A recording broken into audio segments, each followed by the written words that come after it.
Des aides pour l'économie, oui, mais pour qui? Comment les obtenir? A-t-il été demandé? Jusqu'à quand? Autant de questions que beaucoup de gens se posent en ce moment, dans le monde, dans l'entreprise particulièrement. On va faire ce rendez-vous un peu exceptionnel et je salue ici nos deux invités qui se prêtent à ce jeu. C'est un jeu qui est largement ouvert à tous les lecteurs de Sud-Ouest, aux internautes et aux téléspectateurs de TV7. Vous avez déjà posé des questions, vous pouvez continuer à le faire pendant ce direct. On est sur les murs Facebook de sudouest.fr et de tv7.fr et on va prendre toutes les questions en direct avec certaines personnes et d'autres seront portées par nos soins. Je remercie évidemment nos deux grands témoins. Fabienne Bucciot, est-ce qu'il faut vous présenter, préfète de ce département de la Gironde, mais aussi de la Nouvelle-Aquitaine. Je reviendrai tout à l'heure sur votre première que vous faites aujourd'hui avec cet échange et on vous remercie. Et le président de la Chambre de commerce et d'industrie de Bordeaux-Gironde, Patrick Seguin, merci d'être là aussi. Bonjour. Et on a deux personnes, Madame la préfète, qui vont être en renfort parce qu'on sait que ces questions sont ô combien techniques la plupart du temps. On a pu le vérifier déjà en captant quelques questions et en les ayant eues en amont grâce aux mails de nombreux chefs d'entreprise. On a Elisabeth Franco-Millet. Bonjour madame, vous êtes directrice de l'unité territoriale de la Directe en Gironde. Est-ce que vous nous entendez? Oui, je vous entends très bien. Très bien, Bonjour nous à aussi, tous. c'était un petit test, c'est parfait. Et Angèle Gonzalez, vous êtes le directeur adjoint du pôle fiscal au sein de la direction régionale des finances publiques. Bonjour monsieur Oui, Gonzalez. bonjour, je vous entends très bien. Très bien, merci beaucoup. Fabienne Bucciot, je disais tout à l'heure, c'est une première. Alors, pas une première de venir à TV7, on est ravis de vous accueillir et d'être dans le groupe Sud-Ouest. C'est une première de faire un échange comme ça avec des gens qui vont donc vous poser des questions en direct. Pourquoi vous tenez à ce rôle en tant que représentante de l'État? Moi, je pense que c'est essentiel. Alors, je vois certes tous les vendredis les responsables économiques de notre département, avec justement Patrick Seguin. Mais je trouve que c'est pas inutile d'avoir ce contact direct avec ceux pour lesquels tous ces dispositifs sont faits. Est-ce que ça répond à la demande? Est-ce qu'il y a des difficultés? C'est bien de les entendre en direct et de pouvoir justement leur apporter les précisions qui peut-être leur manquent. Alors, on va pas se mentir, c'est pas encore démarré, mais on va plutôt avoir des gens qui posent des questions parce qu'ils n'ont pas les réponses que des gens qui viennent venir vous remercier. Hein. C'est plutôt dans ce sens-là que ça va fonctionner. Peut-être rappeler justement quel est l'objectif de tout cela, non pas de ce rendez-vous modeste, mais de l'opération d'envergure très importante que l'État est en train de mettre en place, relayée par les CCI entre autres et les régions. L'essentiel, ce qui est majeur, c'est qu'on vit un moment difficile, même si on peut dire qu'on voit le bout du tunnel avec l'arrivée des vaccins. C'est vraiment faire en sorte que notre économie soit tenue pendant cette période difficile, mais peut-être plus encore qu'elle soit prête au moment où les choses vont redevenir normales, que notre économie soit prête à redémarrer pour reprendre toute sa place pour la France, mais aussi au niveau européen et mondial. On va en parler tout de suite. Patrick Seguin, est-ce que c'est encore temps de faire ça ou est-ce qu'on est en retard? C'est pas pour critiquer l'opération, au contraire. Pourquoi c'est encore le moment? C'est encore le moment parce que, qu'on le veuille ou non, qu'on soit d'accord ou pas, ce qu'avait dit le président de la République, quoi qu'il en coûte, fonctionne. Aujourd'hui, notre économie est sous perfusion, c'est sûr, mais il faut dire les choses. Quand on prend le cas de la situation, par exemple, au tribunal de commerce de Bordeaux et au tribunal de commerce de Libourne, les deux tribunaux de commerce de notre département, il y a moins de dépôts de bilan et de liquidation d'entreprise que l'année dernière à la même époque. Ça, c'est un fait, c'est constaté. Donc, les aides multiples et variées qui sont certes compliquées pour les entreprises, et on est là pour simplifier, pour leur répondre au niveau de l'État, au niveau de la région, au niveau des collectivités. C'est un patchwork qui fait qu'il y a une multitude d'aides qui permettent à l'économie d'être encore en ordre de marche. Mais c'est de la perfusion. Il ne faut pas enlever l'aiguille de la perfusion trop tôt. Justement, cette perfusion, et je vais revenir vers vous sur le quoi qu'il en coûte, Madame la Préfète. Patrick Seguin, vous faites partie de ces gens qui aujourd'hui, on va dire, sont dans les optimistes et qui disent qu'il faut tenir bon maintenant parce que la reprise, je vais vous citer, va être très importante. Pourquoi vous êtes persuadé de ça et pourquoi vous dites aux entreprises, tenez-vous prêts? D'abord, je leur dis qu'il faut se tenir prêt parce que je vois trop de décisions très rapides de se libérer de charges sociales en licenciant. Et je ne voudrais pas qu'on oublie qu'au mois de février l'année dernière, ça nous paraît un siècle, mais c'était l'année dernière, ici même dans vos locaux avec le président Alain Rousset, nous avions constaté qu'il y avait 14 500 emplois non pourvus sur 449 000 emplois sur le département de la Gironde. Donc, demain, lorsque l'activité va repartir, et le ministre de l'économie vient d'annoncer une possibilité, une espérance d'activité, de développement de l'activité économique de notre pays de plus de 6%. Il y a des décennies qu'on n'a pas vu ça. Donc, si c'est vraiment le cas, il va falloir avoir les moyens de le faire et réagir et rebondir très rapidement. Il faut voir aussi que, compte tenu de la limite des activités économiques, il y a moins de production, il y a un attentisme de production et de consommation. Et donc, le jour où on est libéré parce que le vaccin a permis qu'on vive un peu plus sereinement, il va y avoir un besoin de consommer et il va falloir être prêt. Sinon, ce sont les entreprises extérieures qui le feront à notre place. Fabienne Bucciot, justement, le président en parlait, le quoi qu'il en coûte, la fameuse déclaration du président Macron. On peut le chiffrer au niveau de notre département et de cette région dont vous êtes la représentante pour l'État ? Bien sûr, on peut le chiffrer, même si on n'est pas là pour annoncer des chiffres. Mais alors, au niveau de la région, par exemple, le chômage partiel, actuellement, on est en train d'atteindre 2 milliards d'euros. Et pour le département de la Gironde, on approche les 600 millions. Ça, c'est les sommes versées ? Les sommes versées au niveau du chômage partiel.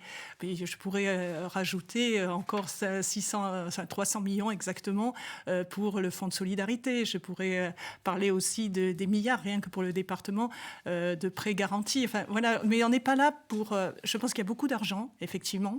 J'ai jamais eu autant d'argent, je pense, non, mis sur la table. Je dois dire qu'en tant que représentante de l'État, c'est la première fois que nous avons autant une manne financière aussi importante, mais je pense que c'est un choix qui a été fait. La France s'endette pour ses entreprises, mais derrière les entreprises, il y a des gens qui travaillent, il y a des familles qui vivent. Hein. C'est ça aussi l'idée, il ne faut pas l'oublier. Mais je pense surtout qu'il faut faire en sorte que notre économie, comme on le disait aussi bien le président que moi-même, il faut que notre économie sorte renforcée de cette situation et prête à faire ce que l'on attend d'elle, c'est-à-dire à faire vivre notre société. Alors justement, on va y revenir avec vous tous les deux. Stécie Faber, vous êtes une responsable d'une entreprise importante que l'on connaît bien en Gironde, c'est le groupe Maison Lacombe. Bonjour Stécie Faber, vous êtes la première chef d'entreprise qui va prendre la parole ce matin dans cette rencontre. Est-ce que je dois préciser que la Maison Lacombe, c'est 8 restaurants dont la brasserie bordelaise ou la terrasse rouge qu'on ne présente plus, je vois vos sourires, donc je pense qu'effectivement les Girondins connaissent bien ce groupe. Vous avez une question qui, elle, est, je pense, tout à fait d'actualité, puisque je crois savoir que le ministre de l'économie a même abordé le sujet hier chez des confrères parisiens. On écoute votre question. Oui, effectivement. Alors, c'est 9 restaurants, pour être un peu plus précise. En fait, je voulais savoir pour quelles raisons les restaurants de plus de 50 salariés sont exclus du droit au fonds de solidarité. Très bien, c'est succinct, merci beaucoup. La réponse va-t-elle l'être autant ? Allez, vous commencez par... Alors, je vais d'abord répondre que vous pouvez déjà bénéficier d'aide, notamment au titre du chômage partiel, et sur le fonds de solidarité, parce que c'est un fonds qui est effectivement attribué il y a certaines conditions, et je propose que la directe, donc Elisabeth Franco-Millet, puisse donner le détail de ce fonds de solidarité et comment on peut en bénéficier. Alors, est-ce que vous nous avez entendu, Madame Franco-Millet ? Ça va être à vous de répondre. Oui, je vous ai entendu, effectivement. Alors, et il y a également le spécialiste donc, de la DRFIP. Donc, en ce qui concerne effectivement le fonds de solidarité, il a évolué au fur et à mesure du temps pour prendre en compte les différentes situations. Et effectivement, si il y a eu donc jusqu'au mois de décembre, les entreprises qui avaient plus de 50 salariés n'étaient pas concernées. Maintenant, avec le décret, pour le mois de décembre, elles le sont. Donc, il y a bien une prise en compte des entreprises qui sont avec plus de 50 salariés et qui peuvent donc bénéficier de ce fonds. Donc, c'est rétroactif pour le mois de décembre. D'accord, ok, décembre. Ce qui me permet, si vous le permettez, de rajouter, ce qui est important dans tous les dispositifs qui sont mis en place, c'est des dispositifs qui sont vivants, c'est-à-dire qu'on est capable de les faire évoluer en fonction justement de ce qui remonte du terrain. Je pense à la réunion que nous avons avec le président de la CCI tous les vendredis. On fait remonter, je pense que tous les préfets de France font pareil, et donc ça bouge. Et c'est ça qui est important. Donc on peut maintenant répondre positivement à la demande qui vient de nous être faite. Alors on va redonner la parole au chef d'entreprise. Patrick Seguin, est-ce que c'est une réalité ? Est-ce que c'est cette matière vivante que vous transformez au fur et à mesure que les questions remontent du terrain avec l'État ? Oui, c'est exactement ça. On aurait voulu faire un lien le plus court possible dans l'actualité avec Stécie, que je connais. Moi, je ne rêve que de retourner à la Brasserie Bordelaise qui est à côté de là. Dans ce restaurant et dans d'autres. Mais ce que je voulais dire à Stécie, c'est que cet aboutissement de la prise en charge des frais fixes jusqu'à 70% non forfaitaires et cumulé jusqu'à 3 millions d'euros sur la durée, c'est quelque chose qui a été décidé hier. Pourquoi ? Parce que c'est un travail de longue haleine que l'on fait avec... et vous avez, madame, la chance d'avoir une fédération professionnelle qui s'appelle l'UMI, et notamment l'UMI Nouvelle-Aquitaine, qui a bougé les lignes de façon extraordinaire. Et je les félicite parce qu'avec l'association des Restos Ensemble, avec un certain nombre de grands chefs qui ont profité de leur aura pour interpeller le gouvernement, nous les avons accompagnés. Et ce travail a commencé le 16 mai. Le 16 mai, je m'en souviens très bien, j'ai repris mes notes et donc ça aboutit aujourd'hui. Ça veut dire qu'aujourd'hui, il n'y a plus de limite sur le nombre de salariés. Effectivement, c'était une anomalie quand on avait plus de 50 salariés et qu'on avait investi lourdement comme vous l'avez fait, eh bien on était pénalisé. C'est plus le cas. Donc, alors par contre, les dossiers vont être traités au cas par cas. Donc il faut que vous preniez contact. On peut vous aider, c'est notre rôle. On fait le lien et chacune de vos sociétés, puisque vous en avez 9, peuvent déposer un dossier. Et Madame Francomier, qui est avec nous, va étudier les dossiers au cas par cas. La décision est d'hier, le décret est d'hier, madame. Alors, on est ravis d'avoir répondu. On va vous donner la parole. J'en profite pour dire qu'évidemment, ces cas sont des cas souvent personnels et concrets, mais qu'on espère qu'ils profitent à d'autres professionnels. Si vous n'avez pas envie forcément de vous exprimer directement sur les murs Facebook, on va faire apparaître régulièrement pendant ce rendez-vous le numéro de téléphone, l'adresse mail, le site de la CCI, qui sont une des portes d'entrée, on le rappellera, Patrick Seguin, avec les intercommunalités, les régions, enfin la région, etc. Il y a d'autres facteurs qui permettent de trouver des réponses, mais aujourd'hui, on est en train de répondre concrètement à des gens. Je vais d'ailleurs prendre une question. Je vais faire patienter un autre internaute qui, je sais, est derrière, puisque je l'ai entendu tout à l'heure dans l'oreillette, qui est Monsieur Ponce. Mais je vais prendre une question de Monsieur Petitet. Pourquoi ? Parce qu'il ne pourra pas être avec nous finalement. Il est herboriste à Bordeaux, un métier qu'on salue. Alors lui, son histoire est un peu plus particulière, si je puis dire, puisqu'il a 4 employés et qu'il est tombé lui-même malade du Covid le 23 décembre. Il a été déclaré positif le 28. Du coup, il a fermé sa boutique parce que, en plus, ça commençait à se répandre au niveau de ses salariés. Il ne fait pas partie des secteurs fermés administrativement, sa boutique reste ouverte. Il demande s'il peut avoir des aides en cas de fermeture pour cause de Covid. Est-ce que la réponse est aussi simple que sa question ? Alors, il peut effectivement avoir des aides, déjà par rapport au chômage partiel, puisque ces salariés ne travaillent pas. J'espère qu'il en a fait la demande. Je vais vérifier, il l'a fait. Il pense plutôt à des compensations de chiffre d'affaires. Voilà, au fonds de solidarité. Alors, il peut aussi y prétendre. Ça dépend, bien sûr, les différents critères, mais il peut prétendre, bien sûr, au fonds de solidarité en fonction de son chiffre d'affaires. Il peut avoir aussi l'aide, parce qu'il est sur la métropole, il peut avoir aussi les deux fonds de la métropole, c'est-à-dire l'aide au loyer s'il n'est pas propriétaire de son bâtiment, et l'aide aux trésoreries. J'ai fait un test sur les dossiers que l'on instruit pour la métropole. Vous savez que la métropole a mis 80 millions d'euros sur la table, c'est pas rien. Aujourd'hui, nous avons distribué en 15 jours 2 600 000 euros qui sont distribués. Ouais. C'est peu, bien sûr, mais ça s'accélère. Et donc, il y a encore un gros potentiel. Bien sûr, et ça va continuer. Et les dossiers, lorsque l'on donne, c'est nous qui instruisons les dossiers, lorsque l'on donne le feu vert toutes les fins de semaine à la métropole, elle donne le feu vert des mandatements. Les mandatements sont faits en 14 jours. Je ne sais pas faire mieux. Ok, très bien. J'ai oublié de redonner la parole à la responsable du groupe Lascombe. Je suis désolé. Si elle est encore avec nous, est-ce qu'elle veut réagir ou est-ce qu'elle veut faire préciser la réponse ? Oui, tout à fait. Alors, je voulais juste savoir s'il y avait si c'était rétroactif en fait. Alors jusqu'en décembre, si j'ai bien compris. Oui, jusqu'en décembre. Pas plus. Pas plus, non. Ok. Une réaction ? Écoutez, on attend de voir. Je sais que le portail n'est pas encore ouvert, mais effectivement, ça va être bienvenu, puisque jusqu'à présent, nous, on a 200 000 euros de charges fixes par mois et on n'a pas eu d'aide sur ça. Très bien. Merci en tout cas pour cette question. On va prendre quelqu'un d'autre. C'est un autre chef d'entreprise dans un cas totalement différent, puisqu'on va avoir François Ponce, que je salue. Vous avez créé une société qui s'appelle Safecaddy, Monsieur Ponce. C'était en novembre 2019. Cette société, on ne va pas rentrer dans le détail, mais elle vend un produit de sécurité original. J'invite les gens à aller voir votre site. Je ne suis pas là pour faire de la publicité, mais c'est un peu spécial. Je suis allé voir sur votre site Safecaddy. Vous avez embauché en contrat d'apprentissage 2 personnes en octobre 2020, donc il y a très peu de temps. justement, je crois que c'est 2 jeunes qui sont en école de commerce, dont l'INSEC que j'avais repéré. Et je voudrais savoir quelle est votre question par rapport à ça, parce qu'évidemment, vous avez des soucis aujourd'hui de trésorerie. Problème de son, monsieur. Est-ce qu'on règle le son ou est-ce que je passe à la question suivante? Ça y est, très bien, on vous entend, allez-y. Voilà. Allez-y. Excusez-moi, bonjour à tous. Donc, effectivement, on a démarré notre activité novembre 2019. Notre problématique, c'est que notre CA est toujours à 0, avec les problématiques Covid qui ferment, entre autres, les restaurants. Notre produit étant à destination des professionnels du spectacle, des restaurants, etc. On est un peu embêté, mais on n'est pas fermé administrativement. Donc, on veut savoir, en fait, à quoi on a le droit, sachant que notre CA est toujours à 0. Voilà, donc, Et deuxième petite question, par rapport aux 2 salariés qui sont en contrat d'apprentissage, est-ce qu'on peut, pour les entreprises qui sont en difficulté, accélérer le versement des tranches des premières tranches des 8 000 euros qui doivent être versées par trimestre, théoriquement? Alors, je vois M. Seguin qui opine du chef. On va lui donner la parole et Madame la préfète dans la foulée.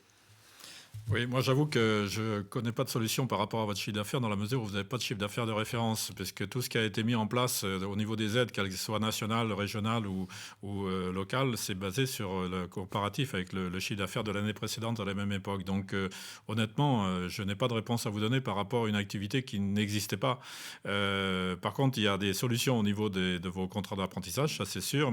Je vais laisser Madame la préfète répondre sur ce sujet. Dans votre entreprise, par contre, vous pouvez avoir des aides spécifiques de la région. Il faut savoir que la région, aujourd'hui, dans le cadre du prêt résistance et du prêt participatif, a versé sur la Gironde 312 millions d'euros qui sont versés aujourd'hui. La région, avec son président Alain Rousset, font un gros travail. On n'en parle pas beaucoup, mais il faut...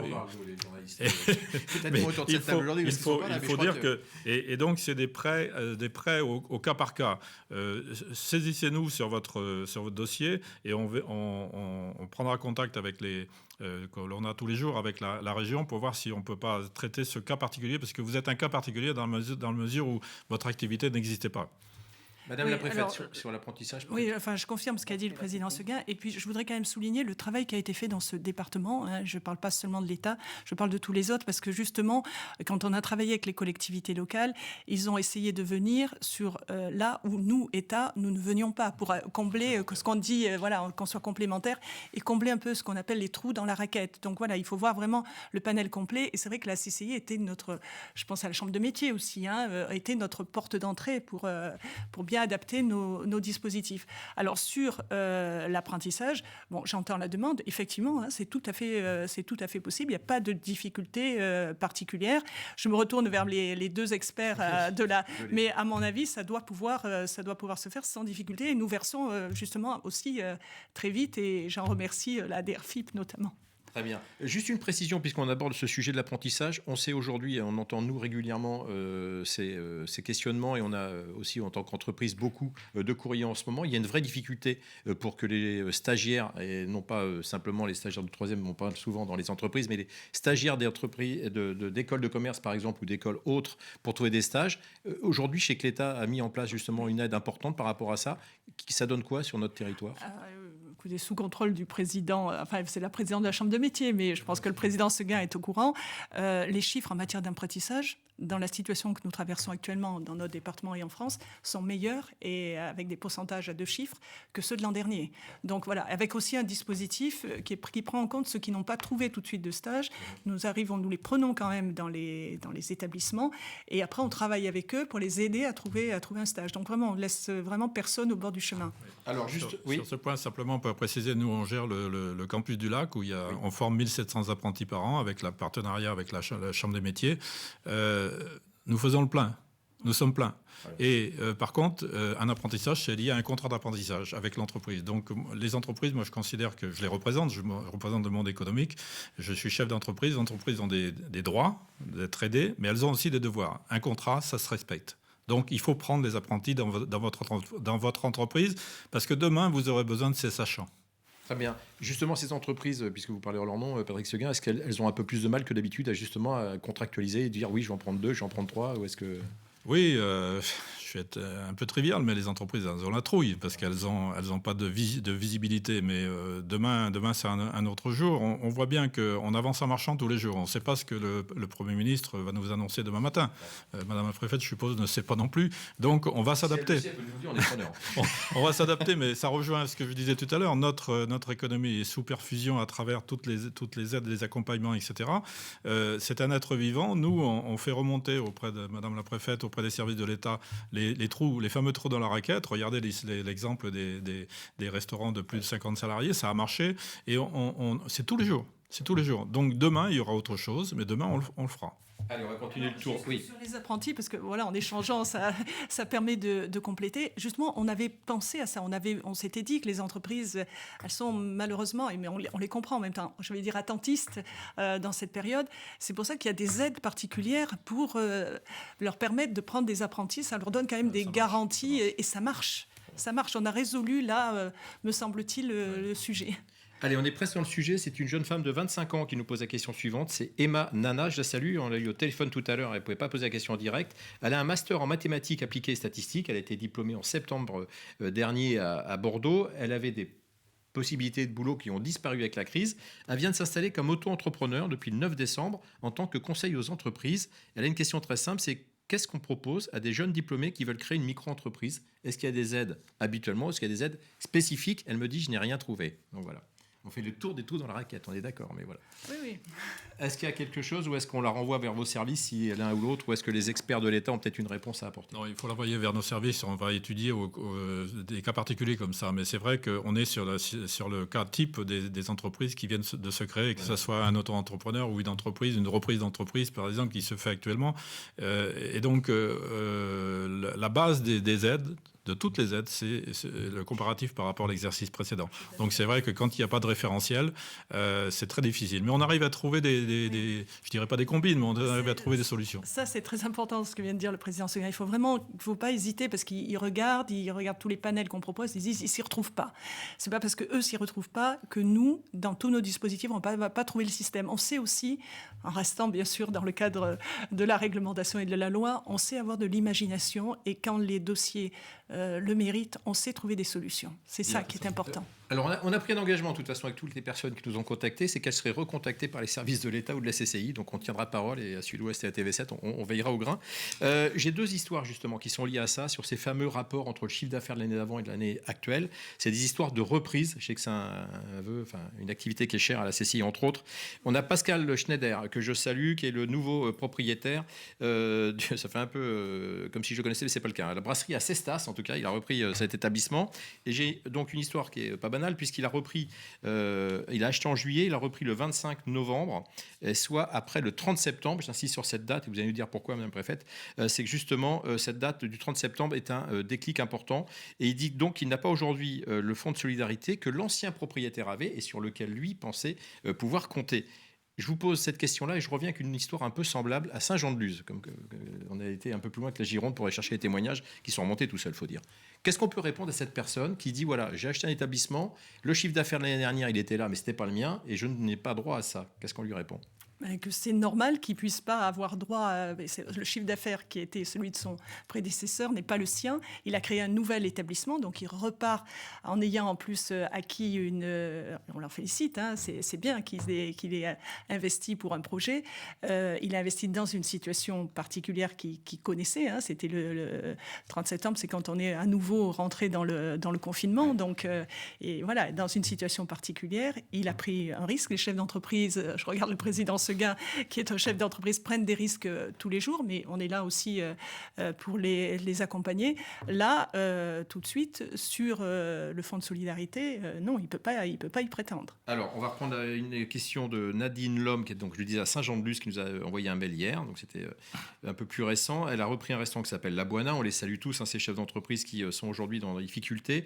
Elle, en fait, elle devait démarrer le 18 mars, et puis finalement, ça a été reporté de Covid en Covid, et finalement, elle s'est retrouvé à ouvrir le 1er octobre, elle s'est retrouvée avec le couvre-feu, parce que je le rappelle, dans ce département, il y a eu un couvre-feu, et 3 semaines après, c'était plus que le couvre-feu, ça a fermé complètement. Et elle nous dit, et je pense que Madame la Préfète, vous allez me dire la même réponse, mais je vais jusqu'au bout, donc le CIE, le service des impôts des entreprises, lui dit, votre CA de l'année dernière, même si c'est une reprise et pas une création, n'est pas pris en compte, sauf qu'elle dit, alors je ne vais pas dévoiler le chiffre, mais elle me met le chiffre de son achat qui est effectivement conséquent, et elle dit, je fais comment ? Donc voilà, donc est-ce qu'au-delà du fait, et on a bien compris qu'elle ne pouvait pas faire valoir ses droits sur le chiffre d'affaires d'avant, est-ce qu'il y a des aides d'urgence? Elle parle par exemple, elle a fait des travaux, elle a des factures à payer, etc. Est-ce qu'il y a des aides d'urgence qui existent ou est-ce qu'on peut l'envoyer vers l'Interco du Pays Basque peut-être, ou vers la région ou ailleurs, Monsieur Seguin? Je pense qu'on peut l'envoyer vers nos collègues de la Chambre de commerce de Bayonne, qui ont, pareil que nous, une cellule de crise pour étudier les cas par cas. Mais c'est vrai qu'il faut bien se rendre compte que quand on achète une entreprise dans une période difficile, les conditions de négociation ne sont pas les mêmes que quand c'est florissant. Donc je pense que ces chefs d'entreprise qui ont repris des entreprises ont peut-être fait un bon coup. Malheureusement, ils se retrouvent dans une période compliquée. Alors ça, c'est vrai que je n'ai pas de réponse très claire à leur donner, mais c'est le risque des chefs d'entreprise, de la création et la reprise. Et je profite pour dire que vous savez qu'on accompagne la création d'entreprises, la reprise d'entreprises. Sur la Gironde, on est un des départements de France où il y a le plus de création et de reprise. Aujourd'hui, on a autant de reprises d'entreprises que l'année dernière à la même époque. On a plus de création d'entreprises que l'année dernière à la même époque. Donc, le feu sacré de l'entrepreneuriat, il continue à exister. Maintenant, pour ces entreprises qui ont repris une entreprise, ils ont pris un risque de chef d'entreprise. Moi, j'ai passé ma vie à reprendre des entreprises. Il y en a qui ont marché. Il y en a d'autres, je me suis planté, mais je suis encore là. Alors justement, au-delà de ces deux cas personnels, la question est importante, c'est de dire, est-ce qu'il vaut mieux être dans l'attentisme, c'est un mot que vous avez employé, mais dans un autre contexte tout à l'heure, c'est-à-dire, est-ce que vous, Patrick Seguin, je le rappelle, que chef d'entreprise et président de la CCI Bordeaux-Gironde, est-ce que vous dites, attendez, soyez prudent, ou est-ce que c'est l'occasion peut-être de faire justement, de profiter d'opportunités? Quel regard vous avez sur, puisque c'est quelque chose qui continue, il y a toujours autant d'entreprises à transmettre en Gironde qu'avant et après le Covid. Bien sûr, il y a même des entreprises qui ont décidé de transmettre parce qu'ils se retrouvent à un certain âge, à des périodes compliquées comme ça et anxiogènes. Donc, je peux dire un petit peu brutalement, il y a des coups à faire sur la reprise d'entreprise, mais il faut travailler son dossier de façon top avec ses experts comptables, bien sûr, avec ses conseils juridiques et surtout avec les banques. Il ne faut pas se lancer dans des choses hasardeuses qui ne permettraient pas, par exemple, de faire une avance de trésorerie d'au moins 6 mois. Il faut être capable de gérer l'entreprise pendant 6 mois sans compter sur le retour de l'entreprise. Bon, c'était le conseil offert par Patrick Seguin. Monsieur Gonzalez, peut-être des précisions. On ne vous a pas donné la parole et je vois que Madame la Préfète était presque prête à vous tendre le micro. C'est sur ce dossier ou sur un dossier précédent? On vous écoute, Monsieur Gonzalez. Voilà, sur les aides, sur le report des charges notamment. Juste un petit retour sur le fonds de solidarité pour apporter une précision importante, où effectivement, depuis le décret du 19 décembre dernier, il n'y a plus de conditions de taille d'entreprise pour bénéficier de l'aide, mais à condition que l'entreprise ait été fermée au public. Hein, c'est important. Ce n'est pas une condition, la condition de taille demeure pour les entreprises du secteur 1 bis et pour la généralité des entreprises qui auraient perdu 50% du chiffre d'affaires. C'est une précision importante à apporter. Ensuite, sur les reports de charges, bien, le dispositif a beaucoup joué sur la période post-confinement, puisqu'on était sur des échéances d'obligations déclaratives à l'impôt sur les sociétés notamment. Ensuite, le dernier dispositif, c'est un report automatique sur demande malgré tout de l'entreprise, un report automatique de la CFE, dont la date d'exigibilité était au 15 décembre dernier, un report automatique de 3 mois. Voilà, sur les reports de charges fiscales, le dernier point d'actualité. Merci beaucoup. Allez-y, pardon. Oui, sur la situation de M. Ponce, parce que l'entreprise a un profil particulier, et je souhaitais lui poser une question. Quand il indique qu'il a fait 0 euros de chiffre d'affaires, c'est depuis le début de son activité qui a démarré en novembre 2019, c'est bien ça? Tout à Alors, est-ce fait. qu'on a toujours M. Ponce? On va faire Oui, tout ça oui, en tout à direct. fait. Tout à Tout fait, à la fait. réponse. Voilà. Oui. Donc, effectivement, vous n'avez pas aucun chiffre d'affaires de référence. Et malheureusement, non. Et comme l'a indiqué Madame la préfète, le fonds de solidarité vient compenser une perte de chiffre d'affaires. S'il n'y a pas de chiffre d'affaires, effectivement, ça c'est une précision importante parce qu'il y a une confusion qui intervient parfois dans l'esprit des chefs des entreprises, c'est que toute la mécanique et tout le principe du fonds de solidarité a bien vocation à compenser une perte. Ce n'est pas une aide forfaitaire, c'est une aide qui est calculée par rapport à une perte de chiffre d'affaires, soit période de référence mois à mois de l'année précédente, soit si on n'exerçait pas, parce que la création a été postérieure, on peut retenir une moyenne de chiffre d'affaires depuis la création jusqu'à le mois précédent, celui au titre duquel le fonds de solidarité est demandé. Merci, merci M. Gonzalez, à double titre. D'abord, de vous voir répondre directement aux lecteurs et internautes de Sud-Ouest, c'est franchement une belle image qu'on transmet, je trouve. Et deuxièmement, cette question, on l'a fait poser effectivement par M. Ponce, que je remercie encore d'avoir mis son dossier en avant. Mais je ne vous cache pas que beaucoup de questions portaient là-dessus. Je ne vais pas les citer, mais il y avait des coffee shops, il y avait des entreprises qui étaient à peine créées, voire juste créées, mais pas, les structures n'étaient pas ouvertes, qui posaient les mêmes questions. On va passer au numérique, non pas qu'on n'y soit pas avec cette rencontre, mais c'est des questions qui portent sur le numérique. J'avais une question à ce sujet de Alexis Fontana, qu'on n'a pas en direct, mais je vais essayer d'être le porte-parole. Il pose une question assez simple. Quand est-ce que sera disponible l'aide à la digitalisation des entreprises mise en place dans le plan de transition ? Alors, est-ce qu'on est hors Covid ou dans le Covid ? Parce que je sais que c'est une des priorités du plan de relance de l'État. Oui, voilà. non, le plan de relance de l'État, il y avait plusieurs dispositifs. Il y avait d'abord l'aide d'urgence, dans l'urgence, aider les entreprises, avec les dispositifs de chômage partiel. Mais le plan de relance, c'est tenir les entreprises et tenir l'économie de manière à passer ce cap. Sur la disponibilité, eh bien, je pense que maintenant, c'est bon. Hein.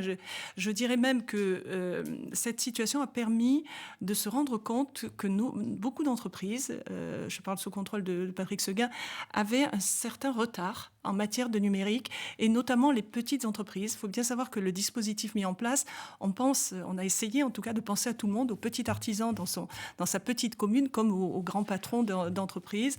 Mais on s'est rendu compte que souvent le numérique était ce qui était laissé à côté, faute de temps, faute peut-être de moyens, et que là vraiment, on ouvre des possibilités pour rattraper ce retard. C'est le moment de le faire. On est là et on aide.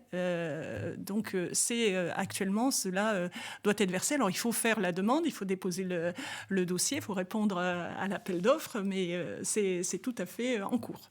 Patrick Seguin, une précision peut-être ? Oui, le numérique, la digitalisation des entreprises, c'est un sujet, c'est pas un gadget. C'est de toute façon la transformation de notre société. C'est comme si aujourd'hui on n'avait que le journal et on ne serait pas avec vous aujourd'hui. Donc c'est pas un gadget. Nous avons une commande de l'État dans le cadre du plan France Relance sur le numérique de prendre 580 contacts physiques avec les entreprises sur notre territoire. Et nous avons commencé au 6 janvier. Nous en sommes à 44 contacts physiques. On va dans les entreprises, on fait le diagnostic numérique.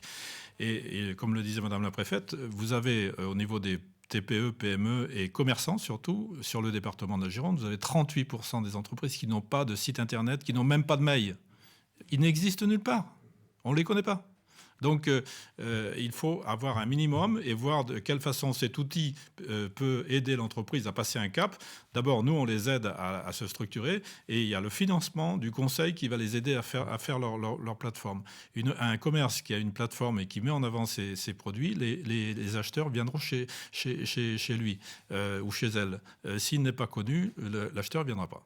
On avait fait avec la CI d'ailleurs une rubrique spécifique sur la vente en ligne avant les fêtes qui avait plutôt bien marché. J'ai une autre question sur le numérique, c'est Maxime Gaille qui nous la pose. C'est un jeune start-upper et il demande justement qu'est-ce qui est prévu dans le plan de relance pour les start-up et surtout pour ces entreprises qui font de la recherche. Est-ce qu'il y a des aides qui sont développées spécifiquement dans le cadre du plan de relance ? Je pense qu'il pourrait, alors tout dépend dans quel secteur il est, vous dites recherche, il y a un certain nombre d'appels à projets, et là aussi, que ce soit la CCI ou les services de l'État, on aide les entreprises à se retrouver, parce qu'il y a beaucoup d'appels à projets nationaux ou régionaux. Faut voir si l'activité qu'il a, s'il peut rentrer dans un appel à projet, c'est-à-dire il présente son projet est retenu, on dit on va le financer avec tel pourcentage. Et là aussi, la région travaille avec nous sur ces appels à projets et peut apporter un complément, ou alors des dossiers qui ne sont pas pris par l'État peuvent être pris par la région. On essaie aussi d'être complémentaires. Donc ça, il faut vraiment le travailler avec lui. Il faut qu'il vienne nous voir, que ce soit auprès de la CCI, peut-être dans un premier temps, qui est le point. On a essayé d'avoir un guichet, j'ose pas dire un guichet unique, parce que c'est un peu, on a essayé, c'est un peu compliqué, mais je note que quand même les collectivités, l'État, on a vraiment un partenariat étroit avec les chambres consulaires, au pluriel, pour que vraiment on travaille son dossier avec lui. Mais il y a peut-être des possibilités, je pense, par les appels à projets. Le message est passé à M. Maxime Gaille. Il posait justement la question de voir quel secteur était concerné par les appels à projets 2021 de la région Nouvelle-Aquitaine. Donc on lui répondra. Justement, le plan de relance de la région sur la reconquête TPE, ça fait partie des investissements lourds de la région. Il faut qu'il nous contacte, il nous envoie un mail, il nous dit voilà ma situation, etc. On l'orientera vers ce dossier parce que c'est typiquement les opérations qui sont financées par la région sur dossier. Très bien. Si j'ai pas d'autres questions qui rentrent Alors, Monsieur Ponce, voilà. Non, On vous écoute. allez-y, Monsieur Gonzalez. Oui. Sur les appels à projets, préciser que les entreprises peuvent aller sur le site économie.gouv sur la rubrique plan de relance, et il y a sur cette rubrique un point d'accès sur tous les appels à projets. C'est important, les calendriers, le détail des appels à projets et les calendriers. Donc, c'est important pour toutes les entreprises qui souhaiteraient voir si elles sont éligibles, si elles peuvent bénéficier d'un dispositif, d'avoir accès à ce service en ligne. Voilà, c'est une précision importante sur le dispositif des appels à projets. Madame la préfète voulait du pratico-pratique, elle m'avait dit, on est dedans. Est-ce que Monsieur Ponce, si je me suis trompé, vous aviez demandé la parole, il me semblait bien. Oui, voilà. Oui, si c'est possible, oui. Je voulais juste rebondir par rapport aux appels à projets et, et aux différents sujets sur l'activité des entreprises. La grosse problématique qu'on a aussi, c'est l'affectation du code NAF qui, dans certains cas, est un peu... non pas aléatoire, mais il se peut que ce soit pas forcément le bon code NAF qui soit donné dès l'origine à la création de l'entreprise. Et aujourd'hui, si je peux me permettre, côté Cefcadi, on nous a donné un code NAF qui est en conseil pour les affaires et autres conseils de gestion, qui n'est pas du tout représentatif de notre activité et qui nous rend inéligibles pour certaines subventions du conseil régional, par exemple. Voilà. On va avoir la réponse de Madame la préfète. Oui, bien, si votre code NAF, vous ne le trouvez pas adapté à votre situation, avec les arguments que vous devez avoir pour dire ça ne répond pas à l'activité que j'exerce, il faut, et M. Gonzalez vous le redira, il faut aller voir la DDFiP et rectifier un code NAF. L'erreur est toujours possible, un code NAF, ça se rectifie, bien sûr, et ça arrive couramment. Un mot, Patrick Seguin, c'était pour confirmer. Allez, on va pouvoir conclure, à moins qu'on m'indique dans l'oreillette, on fait ça tout en direct, qu'il y ait des questions à reprendre, mais je n'ai pas vu arriver récemment. J'ai une question de Bruno Biscara, c'est quelqu'un qui est encore dans les affaires, qui était dans le milieu de l'automobile, qui lui est un peu moins optimiste que Patrick Seguin, puisqu'il craint qu'on voit un nombre important de commerces et petites entreprises déposer le bilan après le mois de mars, parce qu'il craint évidemment, comme beaucoup de gens ici, j'imagine, de voir arriver le fameux remboursement, et on va en parler, c'est un peu la question qui arrive, du PGE, donc du prêt garanti par l'État. Est-ce qu'on pourrait pas, pose-t-il la question, déjà décider et voir avec chaque entreprise de pouvoir étaler et de trouver plus de temps pour que les entrepreneurs puissent rembourser et étaler leurs dettes. Alors, je sais que Bruno Le Maire aussi a pris la parole récemment.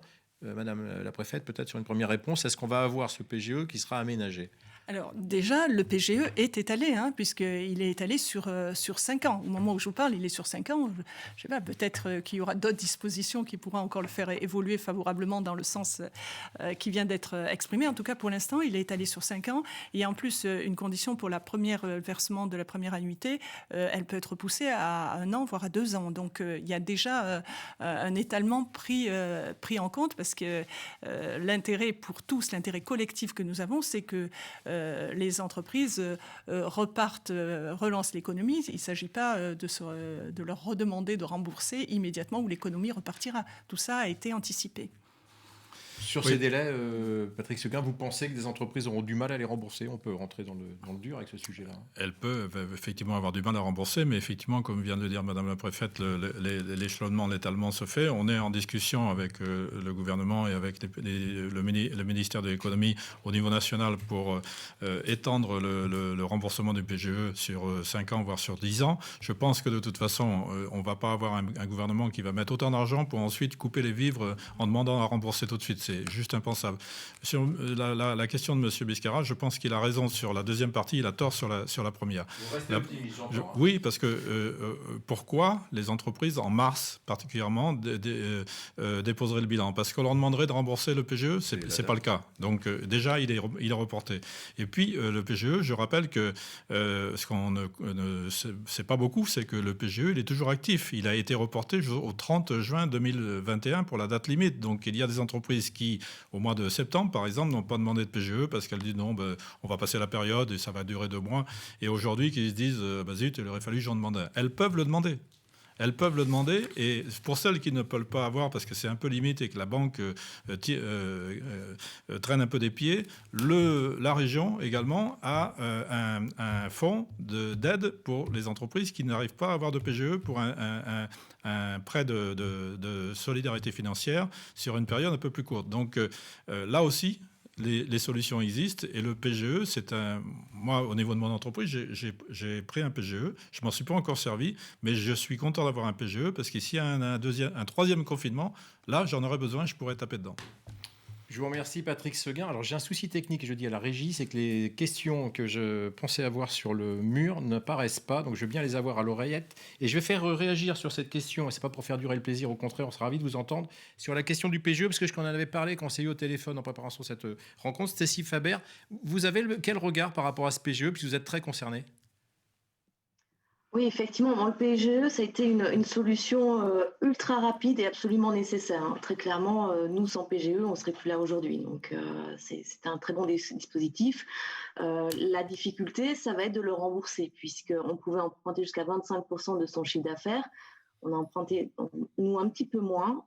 On demande justement le rajout aujourd'hui. On n'arrive pas trop à l'obtenir. Les banques traînent des quais de fer, très clairement, c'est compliqué. C'est un très bon dispositif. Seulement, on ne pourra pas le rembourser, du moins au bout de la première année, puisqu'on ne sera pas encore ouvert et qu'on n'a pas de chiffre d'affaires, on n'a pas de rentrée d'argent tout simplement. Donc, au mois de mars, on ne pourra pas le rembourser. On demande donc à le rallonger d'1 année, ce qui nous fait un remboursement ensuite de ces 2,5 millions sur 4 ans. C'est impossible. Très clairement. Non, c'est pour ça donc, on attend effectivement que le dispositif... On est vraiment sur un cas concret dont on parlait à l'instant. Voilà, moi, je vais je vais m'engager, pour rejoindre ce qui a été dit. Je crois que vous voyez bien quelle est la volonté du gouvernement et de l'État France. C'est vraiment de tenir nos entreprises, de leur aider à passer ce cap. On ne va pas brusquement arrêter d'un coup et leur dire, mais maintenant, il faut rembourser. Donc, je suis persuadée qu'il y aura un étalement qui correspondra à la situation de nos entreprises au moment... aussi en fonction de ce qui va se passer, parce qu'on a, même si on voit le bout du tunnel, on a encore quelques mois difficiles. Il faut quand même le rappeler, parce que, et c'est normal, chacun voit la situation de son entreprise et le problème qu'il a en tête. Il faut aussi regarder ce qui se passe en France. On est le seul pays en Europe, et j'ose même dire au monde, à avoir un tel dispositif qui a été... consciemment, avec les risques que ça comporte, parce que l'État France devra lui rembourser. C'est-à-dire que c'est l'ensemble des citoyens qui se sont endettés pour tenir leur économie. Quand on parle de l'État, c'est chacun d'entre nous. Moi, je suis la représentante de l'État, mais c'est chaque citoyen qui représente l'État. Alors, merci de ce témoignage, je vous remercie. On a justement, ça y est, j'ai retrouvé nos questions, on va pouvoir continuer ce question-réponse, ça sera notre conclusion. On va prendre un peu plus de temps que ce qu'on avait réservé, mais je pense que c'est positif de voir que ça marche. Comment vous pouvez répondre à une question que je vais essayer de résumer? En fait, c'est un artisan et c'est un restaurateur, et j'ai deux questions qui se ressemblent. En fait, ils disent qu'ils ont l'impression qu'on est inégaux selon les territoires où on est, puisque certaines intercommunalités, tout à l'heure Patrick Seguin vous a cité la métropole, en l'occurrence là j'ai quelqu'un qui est dans le Grand Cubzaguais, qui dit j'ai l'impression qu'il y a moins d'aide que si j'étais sur d'autres territoires, et il cite le Médoc, bord de métropole, ou même le Libournais. Donc est-ce que ça veut dire qu'effectivement on a peut-être moins d'aide des intercos, mais qu'on a évidemment, on est tous égaux sur les aides de l'État et de la région? Et en revanche, Madame la Préfète, est-ce qu'il peut y avoir effectivement des différences d'aide sur les intercos entre elles? Alors, tout en étant respectueux de chacune des collectivités qui ont voulu faire un dispositif, et c'est très utile. Le tout, c'est qu'on a veillé avec Patrick Seguin à ce que tout ça soit le plus coordonné possible. Donc déjà, vous venez de le dire, pour l'État, et je vais même le dire pour la région, même pour les aides que le département aurait pu mettre en place, enfin, tout est égal sur le département. Après, il y a les intercommunalités qui ont voulu aussi mettre des dispositifs en fonction de la situation de leur intercommunalité et des commerces. Là, il peut y avoir des différences, mais ça va, franchement, c'est très minime d'une intercommunauté à l'autre. L'essentiel des aides, avec tout le respect que l'on doit aux collectivités locales, l'essentiel des aides, c'est quand même porté par l'État. Nous, c'est des milliards d'euros, c'est 100 milliards d'euros, hein, le plan de relance. Donc, je suis très respectueuse des intercommunalités, mais c'est normal que l'État soit là, et massivement là. Les intercommunalités, après, c'est des aides plus ponctuelles, mais qui au quotidien peuvent quand même être utiles. Donc, il peut y avoir, à ce niveau-là, je peux reconnaître qu'il peut y avoir des différences, mais elles sont minimes. Très bien. De toute façon, dans tous les cas, chacun peut aller vers son interco et repasser par les guichets entre guillemets de la CCI pour poser la question. On parle beaucoup effectivement bien sûr des aides de l'État, des aides de la région et puis des aides de la métropole. Mais nous, aux chambres de commerce, on gère 7 autres fonds. Ouais. La Médulienne, qui est le Bas-Médoc, la CDC de Montesquieu, la Cali à Libourne, qui fait un gros effort pour les entreprises. Donc, c'est surtout que on peut critiquer, mais avant de critiquer, il faut poser votre question sur les adresses que vous avez de nos instances, de façon à ce qu'on puisse relayer vers vos collectivités en fonction de l'endroit où vous êtes installé. Alors, le message est passé. Allez, une question pour Madame la Préfète avec votre casquette de préfète de région. Dans la Creuse, certains restaurants ont pu rouvrir pour servir la sellerie du bâtiment. Pensez-vous étendre cette solution à toute la région? Pardon, pourquoi? Les restaurants qui ont pu ouvrir pour certains salariés du bâtiment. Ah oui, mais c'est le dispositif. D'ailleurs, c'est un arrêté de la préfète de région qui permet d'ouvrir ces établissements. Donc, il n'y a pas de difficulté. Il y a une liste d'établissements qui a été ouverte pour permettre aux ouvriers du bâtiment de se restaurer. Il y a deux dispositifs. Soit on ouvre pour des ouvriers quand il y a un chantier, bien sûr, important à proximité, mais il y a aussi, au cas par cas, un dispositif qui peut être mis en place, et j'en ai informé toutes les collectivités locales. Chaque maire a reçu un courrier où ils peuvent, dans ces conditions-là, ouvrir une salle polyvalente en respectant les critères Covid pour permettre à une entreprise de restaurer ses ouvriers dans des conditions décentes, et notamment en fonction du froid aussi. Bien, il y a des questions qui sont un peu plus larges. On parle du RSA pour les jeunes, etc. On ne va pas les prendre ici, je suis désolé. J'ai une question un peu plus précise sur les aides à la digitalisation. Karine Roux, là-bas, qu'on salue, qui réagit à ce que vous avez exprimé tous les deux tout à l'heure. Les aides à la digitalisation sont-elles cumulables? Elle est très précise. Est-ce que je peux cumuler les aides de la région et de la métropole? Les aides de la région et de la métropole sont complémentaires. C'est-à-dire qu'il va falloir que nous, on lui conseille de prendre plutôt ce fonds que ce fonds-là en fonction de sa particularité, en fonction de sa taille. Très bien. Ok. Je voulais juste qu'on garde un petit mot pour la fin. On l'a dit tout à l'heure avec vous, tous les deux. Jamais eu autant de moyens, jamais eu autant d'aides, et souvent très complexes. Est-ce que, même si on est tous en train d'espérer que le vaccin va nous aider à sortir de ce très mauvais pas assez rapidement, est-ce que vous vous inquiétez? J'ai entendu votre optimisme ici, mais on a encore un lecteur qui nous dit pourquoi cet optimiste, et ne doit-on pas s'inquiéter de la suite des trésoreries pour les entreprises? Est-ce que ça veut dire aujourd'hui, je pose la question qui, je pense, est posée par beaucoup de gens, est-ce qu'on peut s'attendre à un moment, est-ce que l'État remette, je suis désolé d'expression, au pot, et est-ce qu'à un moment, il y a des prêts garantis par l'État qui ne seront pas remboursés et qu'on s'y prépare déjà? Ou alors est-ce qu'on ne peut pas laisser évidemment cette question planer parce qu'on va penser que les gens vont se dispenser de rembourser? Qu'est-ce que vous nous répondez sur les gens qui vous disent qu'est-ce qui va se passer après? Moi, je peux vous répondre sur la position du monde économique que je représente et qui est la même position que le MEDEF et la CPME, c'est nos syndicats patronaux, c'est que un prêt, c'est une dette. Un prêt, il doit être remboursé. Par contre, ce que l'on demande, nous, c'est deux choses. C'est que le prêt, le PGE soit remboursé sur une durée longue, c'est au moins 10 ans. Au moins 10 ans, parce que si l'économie repart demain, il va falloir engranger des résultats pour pouvoir rembourser, et ça va être long. Et puis la deuxième chose aussi, elle est technique, mais importante, c'est que la Banque de France, lorsqu'elle fait sa notation en fin d'année sur les bilans des entreprises, que la partie PGE soit effacée de l'endettement des entreprises, sinon toutes les entreprises vont perdre en termes de notation, et ça, c'est pas très bon pour avoir ensuite des investissements. Très bien. Un dernier mot de Madame la Préfète. Je disais que je porte ces deux demandes qui viennent d'être faites. Oui. Je les porte en tant que préfète de département et préfète de région au niveau national. Je ne suis pas la seule, mais je porte ça parce que je trouve que c'est justifié. Moi, ce que je dis aux chefs d'entreprise, tout n'est jamais parfait. Mais ils ont là un dispositif assez exceptionnel. Il faut qu'ils gardent confiance. Tout ce que l'on fait, c'est pour garder la confiance de nos chefs d'entreprise dans leur économie et dans leur pays. Donc, je suis positive. On voit la sortie du tunnel. C'est le vaccin qui va nous permettre de sortir de cette situation.